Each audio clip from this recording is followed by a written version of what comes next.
Bonjour, c'est Gabriel Oleko, j'espère que tu vas bien aujourd'hui. Je t'invite à lire avec moi Matthieu chapitre 10, versets 1 à 7. Puis ayant appelé ses 12 disciples, il leur donna le pouvoir de chasser les esprits impurs et de guérir toute maladie et toute infirmité. Voici les noms des 12 apôtres.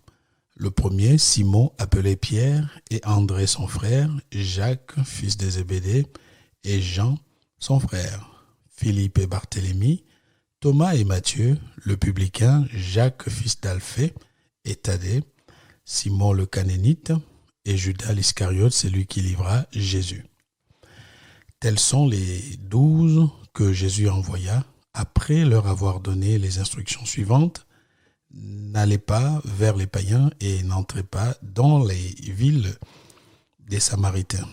Allez plutôt vers les brebis perdues de la maison d'Israël. Allez, prêchez et dites, le royaume des cieux est proche. Notre lecture de ce jour se termine au verset 7 par ces ordres si clairs. Allez, prêchez et dites, le royaume des cieux est proche. C'est le message éternel ou encore l'évangile intemporel. Il importe de rappeler que lorsque Jésus commence sa prédication par l'annonce du royaume des cieux, il n'en donne pas clairement la définition, mais il en parle par de nombreuses paraboles. L'expression royaume des cieux et royaume des dieux disent la même chose. Elles identifient la même réalité. Si Matthieu utilise l'expression royaume des cieux, cela est en rapport avec le public auquel il s'adresse, qui était composé des Juifs d'après les historiens de la Bible. Et devant un public juif, on ne prononce pas le nom de Dieu. Donc, pour que son message passe auprès de son public, Matthieu utilise l'expression au royaume des cieux pour se faire comprendre par son public. L'apôtre Paul dit dans Romains, car le royaume des dieux, ce n'est pas le manger et le boire, mais la justice, la paix et la joie par le Saint-Esprit. C'est un royaume de paix et de justice. Ce royaume agit sur les vies des gens. Là où il les manifeste, on y trouve la justice, l'amour, le pardon, la douceur, la paix et bien d'autres bénédictions. C'est pourquoi, comme on peut le voir au verset 1, le même Seigneur qui nous a appelés nous a aussi donné le pouvoir sur les forces spirituelles impures et la domination sur les conséquences du mal et du péché. Cela signifie que la présence du royaume chasse les ténèbres du péché.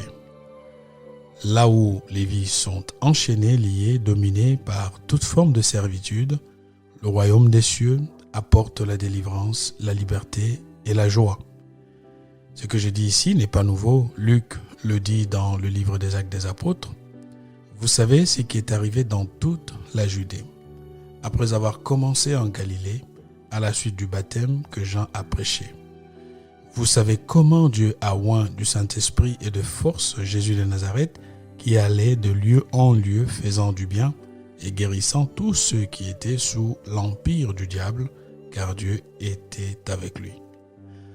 En fait, les effets de l'action du royaume des cieux touchent à la fois notre être, ce que nous sommes, mais aussi notre faire, ce que nous accomplissons. C'est la raison pour laquelle, quand l'évangile du royaume touche une vie, le désespoir laisse la place à l'espoir. Le vide cède sa place au sens de l'existence. Le faible devient fort, le pauvre devient riche, selon qu'il est écrit « Seigneur, à qui irions-nous ? Tu as les paroles de la vie éternelle, et nous avons cru et nous avons connu que tu es le Christ, le Saint de Dieu. » Ainsi donc, cher ami, toi qui m'écoutes en ce jour, laisse-moi t'encourager à recevoir le message de l'Évangile qui t'est adressé en ce jour. Jésus t'aime et il pense à toi. Il a un projet de paix et de bonheur pour toi. C'est la raison pour laquelle il t'invite à entrer dans le royaume.